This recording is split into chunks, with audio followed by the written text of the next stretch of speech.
한때 서로의 미래를 약속했던 부부. 하지만 아내가 사지마비 판정을 받자 그는 차갑게 등을 돌렸고 젊은 내연녀와 함께 새 인생을 꿈꾸며 아내를 잔인하게 버렸습니다. 이 여편네야, 빨리 죽어. 나도 좀 살잖아. 미안해요. 그러던 어느 밤 거지꼴이 된 한 남자가 떡볶이집 앞에 무릎을 꿇습니다. 그는 모든 걸 잃고 배신당하고 결국 돌아올 곳은 자신이 버렸던 그 아내뿐이었습니다.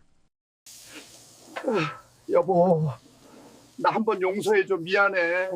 여기가 어디라고 찾아와? 기막힌 이야기 채널을 찾아주셔서 감사합니다. 구독과 좋아요를 누르면 오늘 하루 엄청난 행운이 당신을 찾아올 거예요. 대구 동구의 오래된 아파트 단지는 아침이면 언제나 비슷한 풍경이었어요. 낡은 건물 사이로 아침 햇살이 스며들고 계단참마다 화분을 가꾸는 할머니들의 목소리가 들렸죠. 그 단지 3층 구석방에 서명자와 남편 김세훈이 살고 있었습니다. 명자는 매일 새벽 6시면 일어났어요. 남편보다 1시간 먼저 눈을 뜨는 게 20년 넘게 이어온 습관이었죠. 부엌에 서서 미숫가루를 물에 타고 작은 프라이팬에 계란을 지글지글 굽는 소리가 고요한 아침을 깨웠습니다. 명자는 그 소리를 들으며 하루를 시작했어요. 오늘도 남편이 제 시간에 일어날까? 오늘도 말없이 밥상을 받을까? 그런 생각들이 마음 한편을 스쳤습니다. 여보, 아침 됐어요. 명자가 방문을 두드리며 조용히 말했어요. 안에서 이불 뒤척이는 소리가 들렸고 잠시 후 김세훈이 무표정한 얼굴로 나왔습니다. 40대 중반의 평범한 남자. 회사원으로 20년 넘게 일했지만 승진은 한 번도 하지 못했죠. 그 사실이 그를 조금씩 무뎌지게 만들었는지 요즘 들어 표정에 생기가 없었어요. 오늘 늦을 것 같아. 세훈은 그렇게만 말하고 밥상 앞에 앉았습니다. 명자는 미숫가루 잔을 남편 앞에 놓으며 고개를 끄덕였어요. 언제부터인가 남편은 회사 일로 바쁘다는 말을 자주 했습니다. 저녁 8시에 퇴근하던 사람이 이제는 10시, 11시에야 돌아왔죠. 명자는 그게 자기 탓이라고 생각했어요. 남편에게 재미없는 사람이 되어버린 게 아닐까? 집에 있어도 할 말이 없고 웃을 일도 없으니까요. 조심해서 다녀와요. 명자가 현관문을 열어주며 말했어요. 세훈은 고개만 까딱했습니다. 인사도 눈맞춤도 없이 그냥 계단을 내려갔죠. 명자는 그 뒷모습을 한참 바라보다가 문을 닫았어요. 텅 빈 집안이 갑자기 너무 넓게 느껴졌습니다. 명자는 설거지를 하고 빨래를 널고 시장에 갈 준비를 했어요. 대구 동구 재래시장은 집에서 걸어서 10분 거리였죠. 명자는 그곳을 좋아했습니다. 아주머니들이 인사를 건네고 생선 가게 사장님이 덤을 얹어주고 떡집 할머니가 갓 찐 인절미를 맛보라고 내밀었거든요. 그 따뜻한 말 한마디, 눈맞춤 하나가 명자에게는 큰 위로였어요. 명자 씨, 오늘은 고등어가 싱싱해요. 인절미 하나 가져가요. 우리 단골이잖아. 명자는 그런 말들을 들으며 웃었어요. 집에서는 웃을 일이 없었지만 시장에서만큼은 조금 숨통이 트이는 기분이었죠. 장바구니에 배추와 파, 두부를 담고 고등어 2마리를 샀습니다. 오늘 저녁은 고등어 조림을 해야겠다고 생각했어요. 남편이 좋아하는 반찬이었거든요. 시장을 나서며 명자는 문득 걸음을 멈췄어요. 횡단보도 건너편에 꽃집이 보였습니다.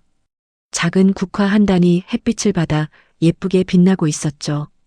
명자는 잠시 망설이다가 걸음을 옮겼어요.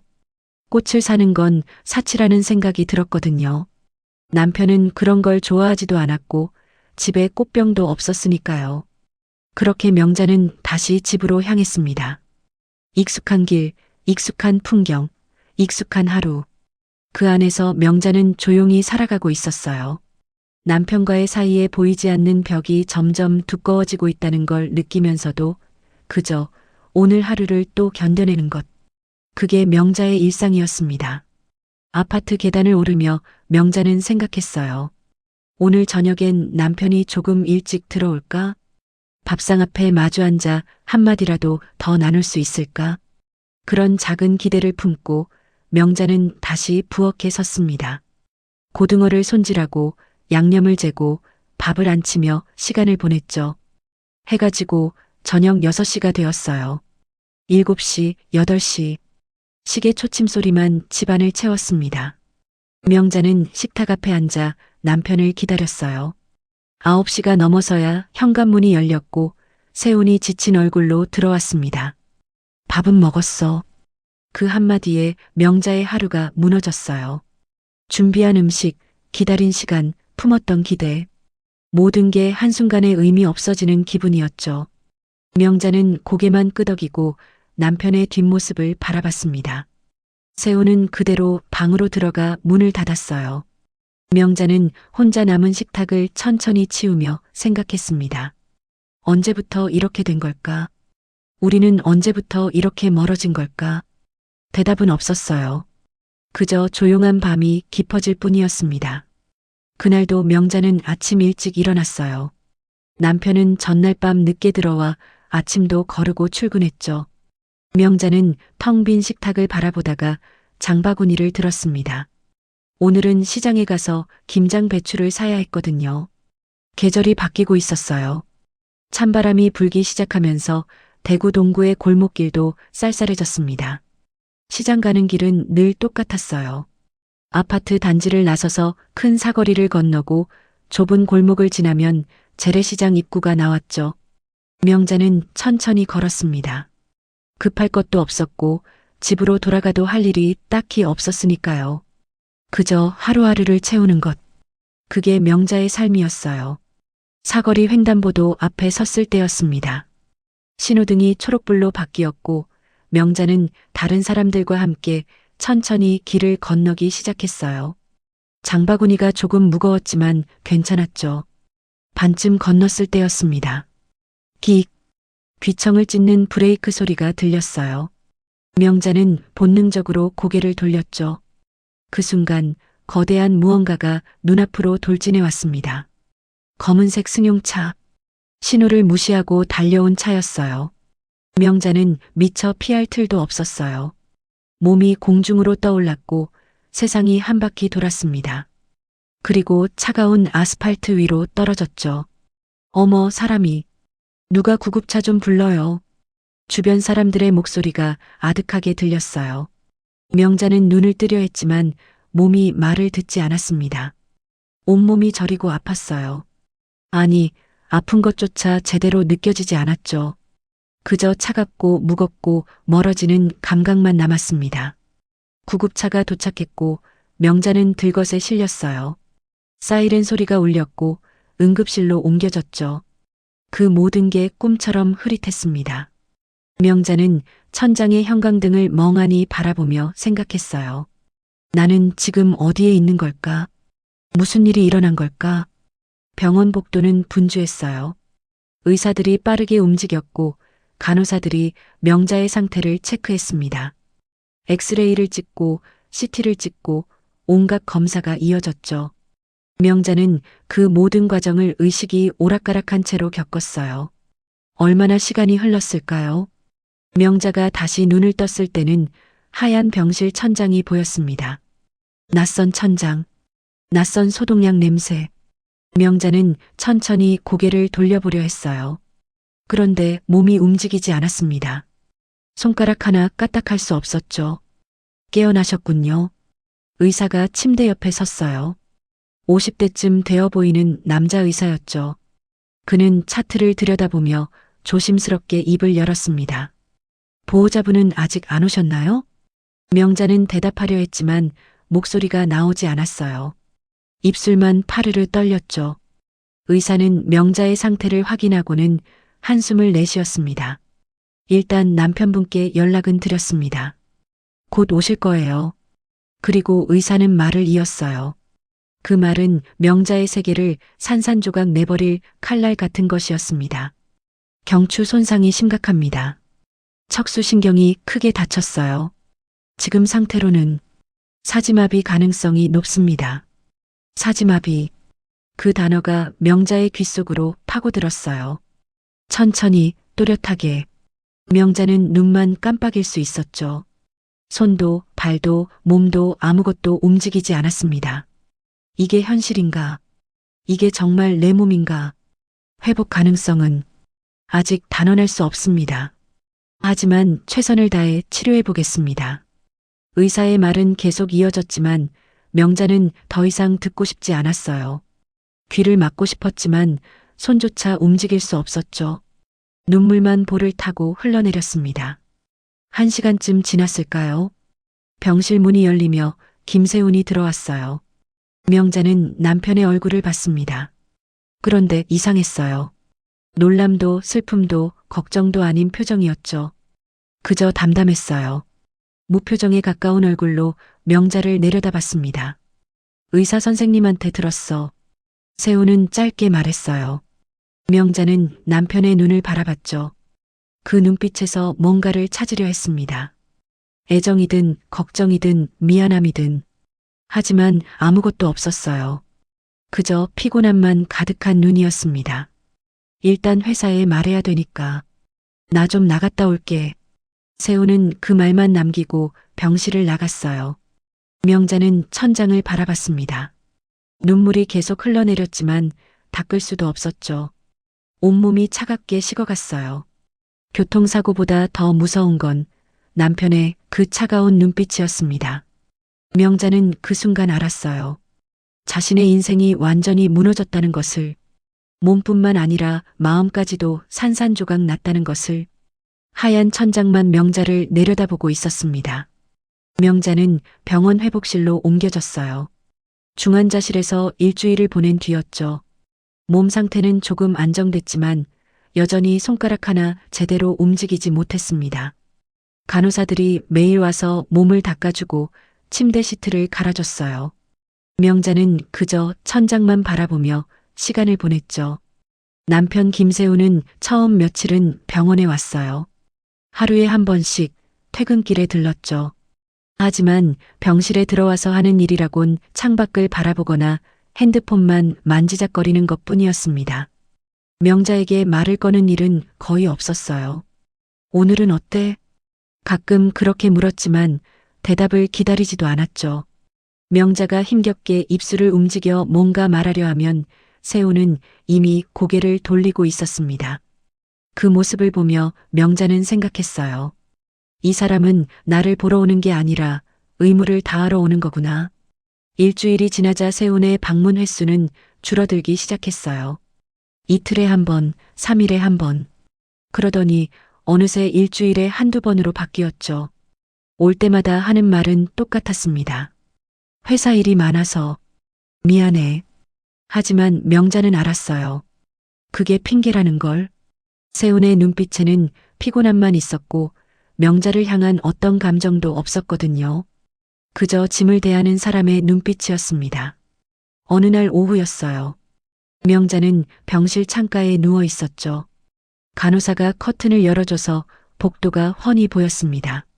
명자는 멍하니 그쪽을 바라보고 있었어요.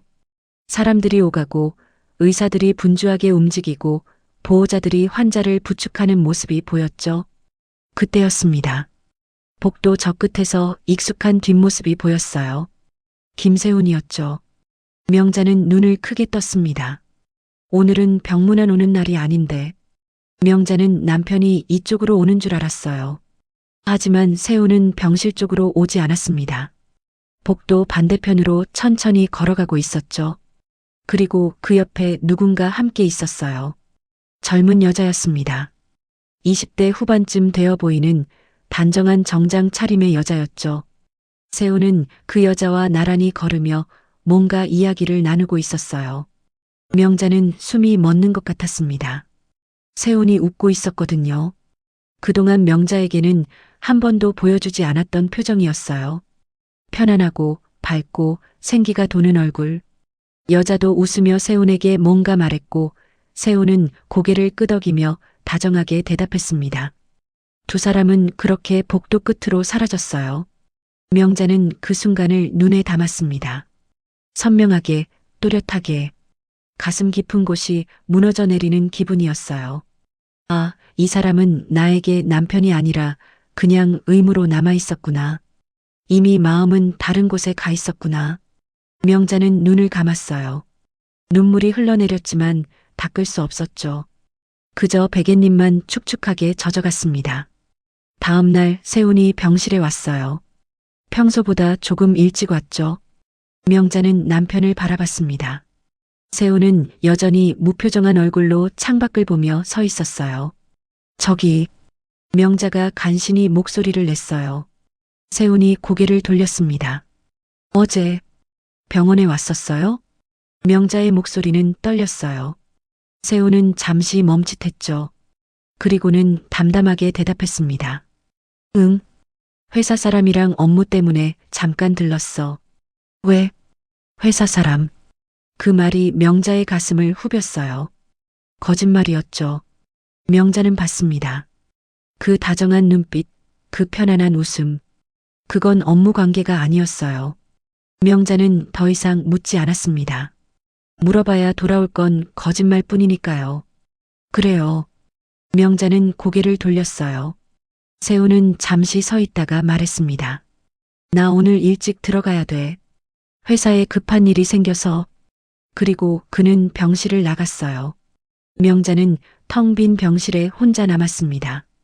창밖으로 해가 지고 있었어요. 노을이 붉게 물들었지만 명자의 마음은 그보다 더 검게 타들어가고 있었죠. 며칠 후 명자는 간호사에게 물었어요. 저기, 며칠 전에 우리 남편이랑 같이 온 여자분, 혹시 누군지 아세요? 간호사는 잠시 생각하다가 말했습니다. 아, 비서분이요? 젊고 예쁜 분 말씀하시는 거죠? 몇 번 봤어요. 환자분 남편분이랑 자주 오시더라고요. 비서. 그 단어가 명자의 귓속을 파고들었어요. 자주 온다는 말, 함께 온다는 말. 명자는 더 이상 듣고 싶지 않았습니다. 괜찮으세요? 얼굴이 안 좋으신데. 간호사가 걱정스럽게 물었지만 명자는 고개를 저었어요. 괜찮을 리 없었죠. 몸도 부서졌고 이제 마음까지 산산조각 나고 있었으니까요. 밤이 되었어요. 병실은 고요했고 복도에서 간간히 발소리만 들렸습니다. 명자는 천장을 바라보며 생각했어요. 나는 이 사람에게 무엇이었을까? 사랑했던 적이 있었을까? 아니면 처음부터 그저 익숙한 존재였을 뿐일까? 대답은 이미 나와 있었어요. 세훈의 눈빛이, 그의 무관심이, 그의 거짓말이 모든 걸 말해주고 있었죠. 명자는 더 이상 남편의 아내가 아니었습니다. 그저 병실 침대에 누워있는 짐일 뿐이었어요. 한 달이 지났어요. 명자의 상태는 조금씩 나아지는 듯 했지만 여전히 몸을 제대로 가눌 수 없었습니다. 재활 치료가 시작됐지만 손가락 하나 움직이는 것도 고통스러웠죠. 물리치료사가 매일 와서 명자의 팔다리를 천천히 움직여줬어요. 하지만 감각은 거의 없었습니다. 김세훈의 병문안은 이제 열흘에 한 번꼴로 줄어들었어요. 올 때마다 얼굴은 더 지쳐 보였고 말은 더 줄어들었죠. 명자는 남편이 올 때마다 가슴 한편이 무너지는 기분이었습니다. 차라리 오지 않는 게 나을 것 같았어요. 그 차가운 눈빛을 마주하는 게 사고 그 자체보다 더 고통스러웠으니까요. 어느 목요일 저녁이었어요. 세훈이 평소보다 일찍 병실에 왔습니다. 명자는 침대에 비스듬히 기댄 채로 창밖을 보고 있었죠. 세훈이 문을 열고 들어왔을 때 명자는 뭔가 이상하다는 걸 느꼈어요. 남편의 표정이 달랐거든요. 평소의 무표정도 아니고 피곤함도 아니었습니다. 뭔가 결심한 사람의 얼굴이었어요. 명자야. 세훈이 침대 옆 의자에 앉으며 말했어요. 명자는 천천히 고개를 돌렸습니다. 세훈은 가방에서 서류 뭉치를 꺼냈죠. 하얀 봉투에 담긴 종이들이었어요. 우리 이야기 좀 해야 할 것 같아. 세훈의 목소리는 차분했어요. 너무 차분해서 오히려 무서웠죠. 명자는 그 봉투를 바라봤습니다. 가슴이 철렁 내려앉는 기분이었어요. 뭔데요? 명자가 간신히 물었어요. 세훈은 봉투를 천천히 열었습니다. 그리고 그 안에서 서류를 꺼내 명자에게 보여줬죠. 협의 이혼 신청서. 그 글자가 명자의 눈에 들어왔어요. 세상이 멈춘 것 같았습니다. 숨이 막혔고 심장이 요동쳤죠. 명자는 남편을 바라봤어요. 세훈은 여전히 차분한 얼굴로 말을 이었습니다. 미안해. 하지만 우리 이쯤에서 정리하는 게 맞는 것 같아. 정리. 그 단어가 명자의 가슴을 후볐어요.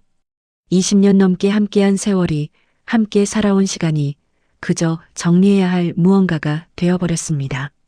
명자는 눈물이 나오는 것도 모른 채 그저 남편을 바라봤어요. 왜요? 명자의 목소리가 떨렸어요. 세훈은 한숨을 내쉬었습니다. 당신도 알잖아. 우리 사이가 이미 오래전부터 틀어져 있었다는 거. 이제 나도 솔직하게 살고 싶어? 솔직하게. 명자는 그 말의 의미를 알았어요. 그 비서, 복도에서 봤던 젊은 여자. 남편은 이미 그 사람과 함께하고 싶어 하는 거였죠. 그 사람, 있죠? 명자가 물었어요. 세훈은 잠시 망설이다가 고개를 끄덕였습니다. 응, 있어. 그 순간 명자의 세계가 완전히 무너져 내렸어요. 예상했던 일이었지만 남편의 입에서 직접 듣는 건 다른 문제였습니다. 가슴 깊은 곳에서 무언가 찢어지는 소리가 들리는 것 같았어요. 회사 비서야. 우리 6개월 전부터 만났어. 처음엔 아니었는데 시간이 지나면서 그렇게 됐어. 세훈은 담담하게 말했어요. 마치 다른 사람 이야기를 하듯이요. 명자는 입술을 깨물었습니다. 6개월.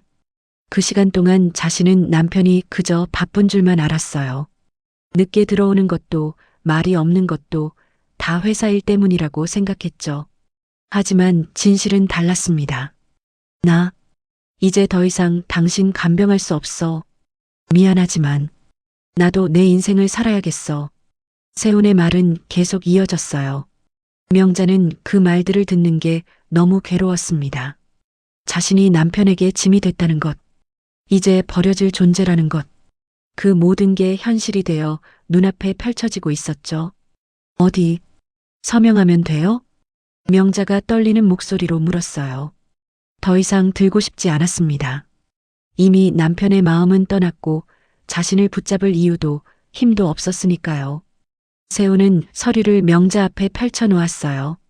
그리고 펜을 명자의 손에 쥐어줬습니다. 명자의 손은 떨렸어요. 제대로 쥘 수조차 없었죠. 세훈은 그런 명자를 보며 잠시 망설이는 듯 했지만 곧 무표정한 얼굴로 돌아섰어요. 천천히 해. 나 밖에서 기다릴게. 세훈은 병실을 나갔습니다. 명자는 혼자 남았어요. 서류 위에는 남편의 서명이 이미 돼 있었습니다.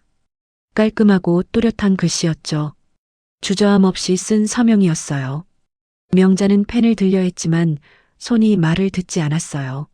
손가락에 힘이 없었고 펜은 자꾸 미끄러졌습니다. 눈물이 서류 위로 떨어졌죠. 글씨가 번졌어요. 명자는 온 힘을 다해 손을 움직였습니다. 떨리는 손으로 흐트러진 글씨로 자신의 이름을 적었어요. 서명이 끝났어요. 20년의 결혼이, 함께한 세월이 그렇게 한 장의 종이 위에서 끝나버렸습니다. 명자는 펜을 놓고 고개를 떨궜어요. 눈물이 멈추지 않았죠.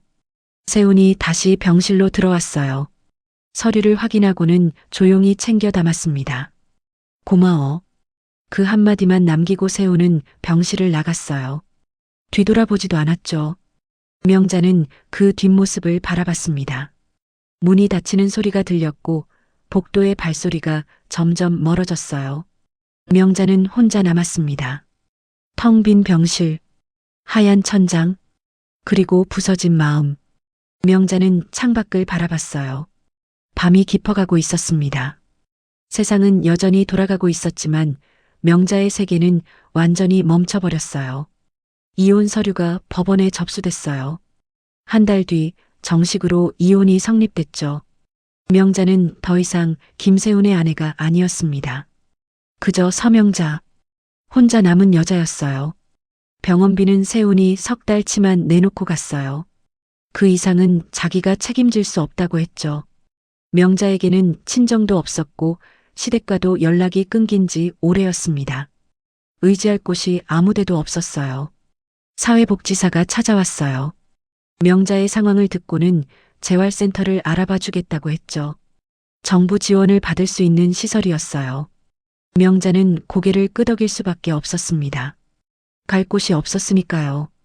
대구 외곽의 재활센터로 옮겨진 건 이혼한 지 2달 뒤였어요. 낡은 건물이었지만 사람들은 친절했습니다.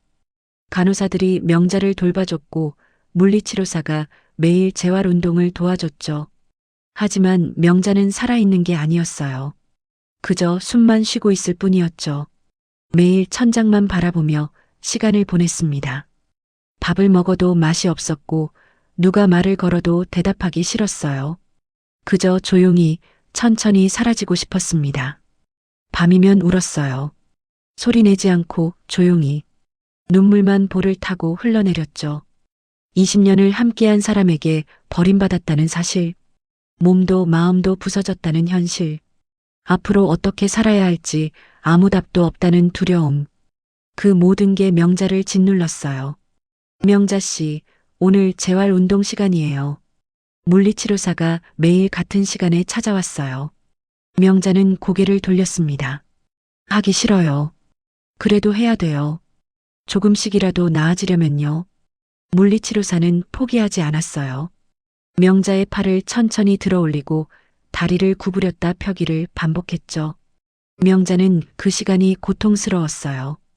움직이지 않는 몸을 억지로 움직이는 게 괴로웠고 무엇보다 왜 살아야 하는지 그 이유를 찾을 수 없었으니까요. 석 달이 지났어요. 명자는 여전히 침대에 누워만 있었습니다. 재활운동도 하긴 했지만 마음이 없었죠. 그저 시키니까 하는 것뿐이었어요. 어느 날 밤이었어요. 명자는 또 울고 있었습니다. 눈물이 마를 날이 없었죠. 그때 손가락 끝에서 이상한 감각이 느껴졌어요. 따끔한 느낌. 명자는 눈을 떴습니다.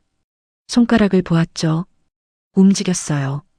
아주 조금, 정말 조금. 하지만 분명히 움직였습니다. 명자는 숨을 멈췄어요. 다시 힘을 줘봤죠. 손가락이 또 움직였습니다. 엄지와 검지가 살짝 모아졌어요. 움직여. 명자는 중얼거렸어요. 믿을 수 없었죠. 의사는 사지마비 가능성이 높다고 했습니다. 회복은 어려울 거라고 했어요. 하지만 지금 손가락이 움직이고 있었어요. 다음 날 아침 명자는 물리치료사에게 말했어요. 제 손가락? 움직여요.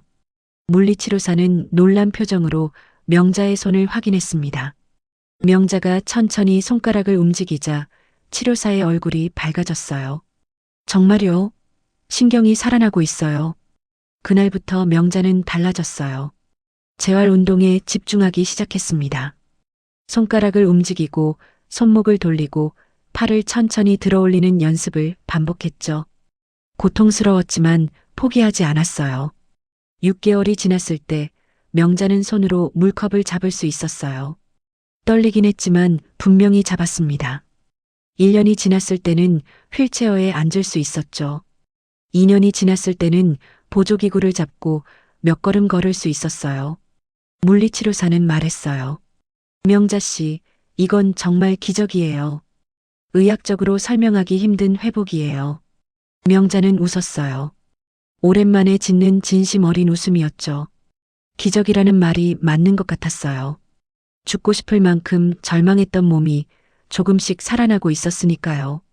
3년째 되던 해 명자는 보조기 없이 걸을 수 있게 됐어요. 느리긴 했지만 혼자 힘으로 걸었습니다. 손도 자유롭게 움직였고 일상생활도 가능해졌죠. 4년째 되던 봄이었어요. 명자는 재활센터를 나올 준비를 했습니다. 사회복지사가 물었어요. 어디로 가실 거예요? 명자는 잠시 생각했어요. 그리고 대답했습니다. 대구 동구요. 제가 살던 곳으로 돌아갈래요. 거기서 뭐 하실 건데요? 명자는 미소 지었어요. 장사요. 작은 거라도 해보려고요. 재활센터를 나온 명자는 대구 동구 재래시장으로 향했어요. 4년 만에 보는 시장이었죠. 예전과 똑같았습니다. 사람들이 오가고 상인들이 손님을 부르고 따뜻한 인심이 느껴지는 곳이었어요. 명자는 시장 한 구석에 작은 가판을 얻었어요. 평수도 작고 낡았지만 괜찮았습니다. 여기서 떡볶이 장사를 시작하기로 했어요. 미처는 얼마 없었지만 몸이 움직이니까 할 수 있었죠. 첫날 떡볶이를 만들며 명자는 생각했어요. 살아야 한다. 누구에게도 기대지 않고. 그 다짐이 명자의 새로운 시작이었습니다. 명자의 떡볶이 가판은 시장 입구에서 조금 떨어진 골목에 있었어요. 사람들이 많이 다니는 길은 아니었지만 그래도 괜찮았습니다. 명자는 매일 새벽 5시에 일어나 준비를 시작했어요. 떡을 씻고 어묵을 썰고 양념을 만들었죠. 손은 예전처럼 빠르지 않았지만 정성만큼은 남못지 않았어요. 처음 한 달은 손님이 거의 없었어요. 하루 종일 가판 앞에 서 있어도 3-4명밖에 오지 않았죠. 명자는 낙심하지 않았습니다. 천천히 하면 된다고, 조금씩 알려지면 된다고 스스로를 다독였어요. 아주머니, 떡볶이 인분 주세요. 첫 손님은 중학생 여자아이였어요. 교복 입은 아이가 가방을 메고 서 있었죠. 명자는 정성껏 떡볶이를 퍼담았습니다. 떡도 듬뿍, 어묵도 넉넉하게 넣었어요. 맛있게 먹어라. 명자가 웃으며 건넸어요. 아이는 한 입 먹고는 눈이 커졌습니다. 우와, 진짜 맛있어요. 그 말 한마디가 명자에게는 큰 위로였어요. 아이는 그 뒤로 일주일에 2-3번씩 왔습니다. 그리고 친구들을 데려오기 시작했죠. 우리 엄마가 여기 떡볶이 맛있다고 했어요. 저도 친구한테 들어서 왔어요. 입소문이 퍼지기 시작했어요. 천천히 조금씩. 명자의 떡볶이는 단순히 맛만 좋은 게 아니었습니다. 명자가 건네는 따뜻한 말 한마디, 넉넉하게 퍼주는 인심, 그 모든 게 사람들을 끌어들였어요. 아주머니, 오늘도 장사 잘 되시네요. 옆 가게 야채 장사 아주머니가 지나가며 말했어요. 명자는 웃으며 대답했습니다. 덕분에요. 다들 좋게 봐주셔서요. 아유, 좋게 보긴요. 아주머니가 워낙 사람이 좋으시니까 그렇죠. 시장 사람들도 명자를 좋아했어요. 명자는 늘 웃는 얼굴이었고 누가 힘든 일 있으면 먼저 다가가 말을 건넸죠. 과일 가게 할머니가 허리 아프다고 하면 떡볶이를 싸서 갖다 드렸고 생선 가게 아저씨가 장사 안 된다고 한숨 쉬면 옆에 앉아 이야기를 들어줬어요. 명자 씨는 참 대단해요. 그 힘든 일을 겪고도 저렇게 밝게 살 수 있다니. 사람들은 명자의 과거를 조금씩 알게 됐어요. 교통사고로 사지마비 판정을 받았던 것. 그때 남편에게 버림받았던 것. 재활센터에서 4년을 보낸 것. 명자는 그 이야기를 숨기지 않았습니다. 숨길 이유가 없어요.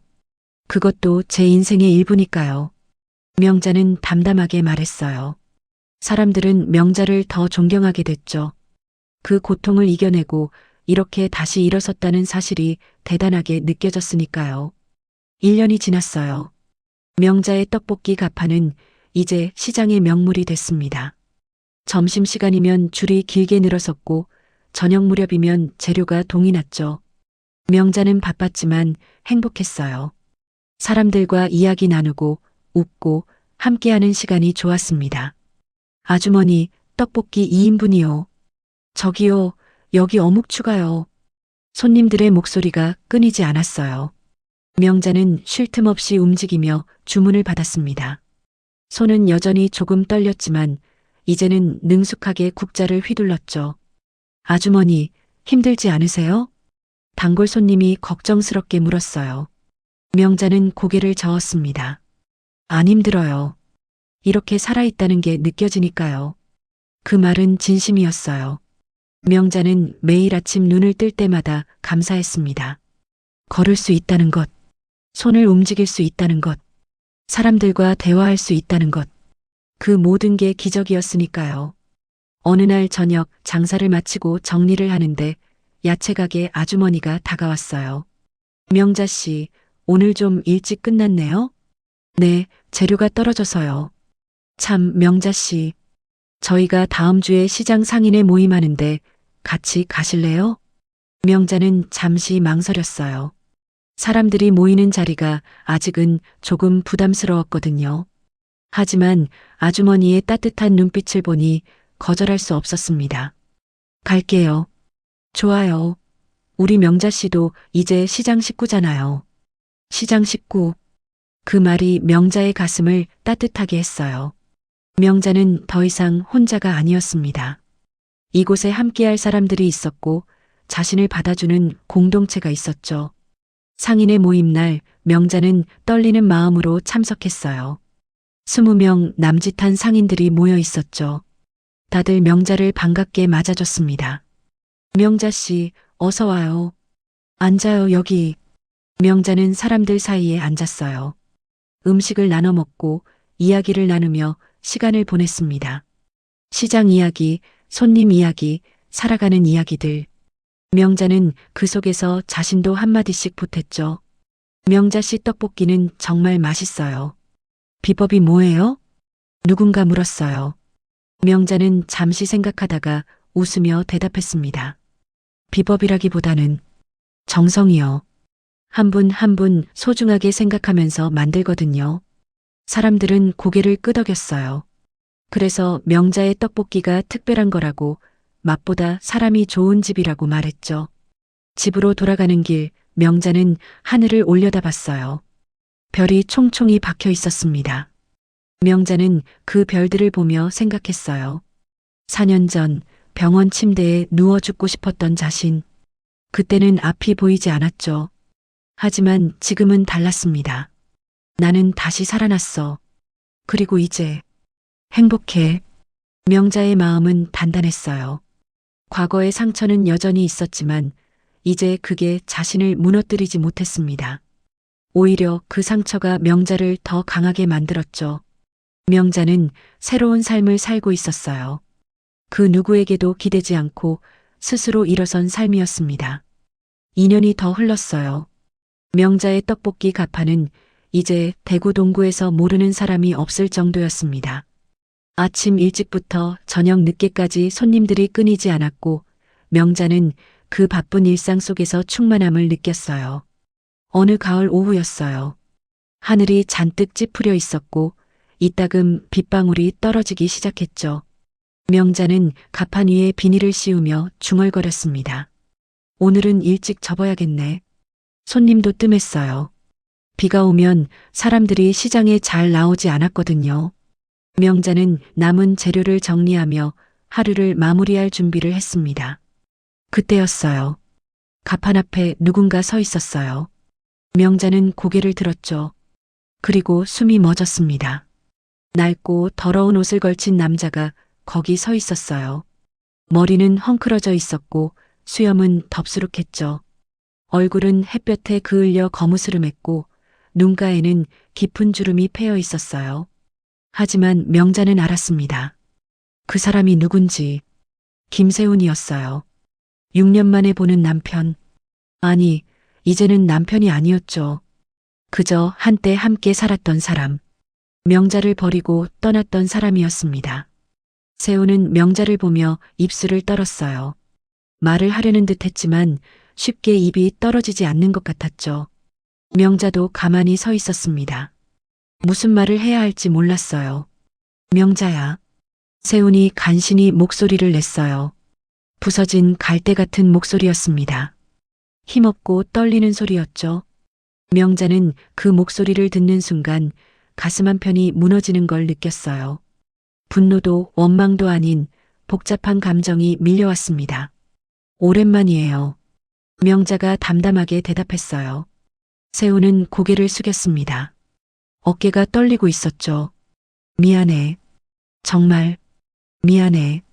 세훈의 목소리가 갈라졌어요. 명자는 그를 바라봤습니다. 한때 자신을 버렸던 사람, 사지마비로 쓰러진 아내를 냉정하게 떠났던 사람. 그 사람이 지금 거짓골로 자신 앞에 서 있었어요. 무슨 일 있었어요? 명자가 물었어요. 세훈은 한참을 말하지 못했습니다. 그러다 천천히 입을 열었죠. 다 잃었어. 모든 걸. 세훈의 이야기는 참담했어요. 이혼 후 그 비서와 함께 살기 시작했다고 했습니다. 회사도 그만두고 새로운 사업을 시작했대요. 비서가 아는 사람이 투자를 해준다고 했고 세훈은 퇴직금을 모두 쏟아부었죠. 하지만 그건 사기였어요. 투자금은 모두 사라졌고 비서도 흔적 없이 도망쳤습니다. 알고 보니 그 여자는 처음부터 세훈의 돈을 노렸던 거였죠. 세훈은 빚만 떠안고 길거리에 나앉았어요. 거기서부터는 뭐 다 알만하지. 여기저기 떠돌다가 명자 내 소문을 들었어.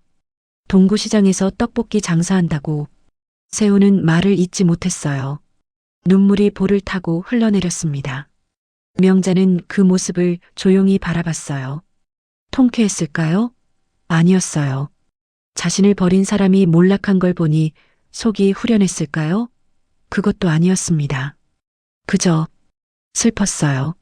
한 사람의 인생이 이렇게 무너질 수 있다는 게, 그 사람이 한때 자신과 함께 살았던 사람이라는 게, 왜 저한테 온 거예요? 명자가 물었어요. 세훈은 무릎을 꿇었습니다. 길바닥에 그대로 주저앉았죠. 너밖에 없더라. 갈 데가 아무데도 없어. 세훈은 울먹이며 말했어요. 명자는 그 모습을 내려다봤습니다. 한때는 자신을 내려다보던 사람, 자신을 짐처럼 여기고 버렸던 사람, 그 사람이 지금 자신 앞에 무릎 꿇고 있었어요. 제발 밥 한 끼만, 한 끼만. 세훈의 목소리는 처절했어요. 명자는 잠시 침묵했습니다. 가슴속에서 여러 감정이 요동쳤죠. 미움, 연민, 슬픔, 그리움. 복잡한 감정들이 뒤엉켰어요. 빗줄기가 굵어지기 시작했어요. 명자는 천천히 국자를 들었습니다. 남은 떡볶이를 그릇에 퍼담았죠. 따뜻한 김이 피어올랐어요. 일어나세요. 명자가 조용히 말했어요. 세훈은 고개를 들었습니다. 명자는 떡볶이 그릇을 내밀었죠. 드세요. 세훈은 떨리는 손으로 그릇을 받았어요. 눈물과 빗물이 뒤섞여 얼굴을 타고 흘렀습니다. 세훈은 떡볶이를 한 입 먹고는 소리내어 울기 시작했어요. 고마워. 정말 고마워. 명자는 그 모습을 바라봤어요. 가슴이 아팠지만 동시에 담담했습니다. 이 사람에게 더 이상 아무 감정도 없었어요. 미움도 사랑도 아니었죠. 그저 한때 인연이었던 사람. 이제는 남이 된 사람. 세훈은 떡볶이를 다 먹고 그릇을 내려놓았어요. 그리고 명자를 올려다봤습니다. 나 여기서 일 좀 할 수 없을까? 설거지든 뭐든. 뭐라도 할게. 명자는 고개를 저었어요. 안 돼요. 제발. 명자야. 저도 이제 제 인생이 있어요. 당신을 받아줄 수 없어요. 명자의 목소리는 단호했어요.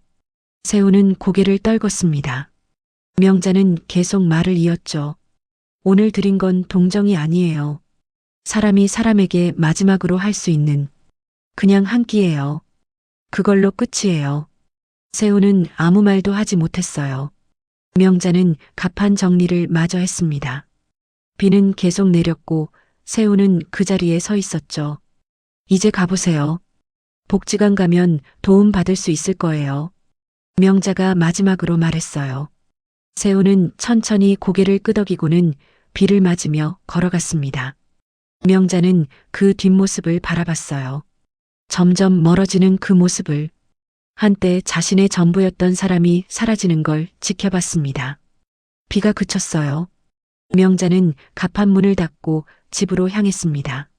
마음이 무겁지는 않았어요. 오히려 가벼웠죠. 이제 정말 끝났다는 걸 알았으니까요.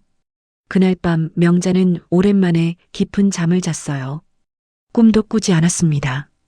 그저 고요하고 평온한 어둠 속에서 푹 쉬었죠. 아침에 눈을 떴을 때 명자는 이상하게 몸이 가벼웠어요. 마치 짊어지고 있던 무거운 짐을 내려놓은 것 같았습니다. 창문을 열자 찬바람이 들어왔어요. 가을이 깊어지고 있었죠. 명자는 평소처럼 새벽 5시에 일어나 시장으로 향했습니다. 익숙한 길, 익숙한 풍경. 하지만 오늘따라 모든 게 새롭게 느껴졌어요. 가판을 열고 준비를 시작했어요. 떡을 씻고 양념을 만들고 국물을 끓이며 명자는 생각했습니다. 어제 김세훈을 만난 일, 그 사람의 처참한 모습, 무릎 꿇고 울던 모습, 그 모든 게 이미 먼 일처럼 느껴졌어요. 명자는 자신이 변했다는 걸 알았어요. 6년 전 병원 침대에 누워있던 그 사람이 아니었죠. 남편에게 버림받고 절망했던 그 여자도 아니었습니다.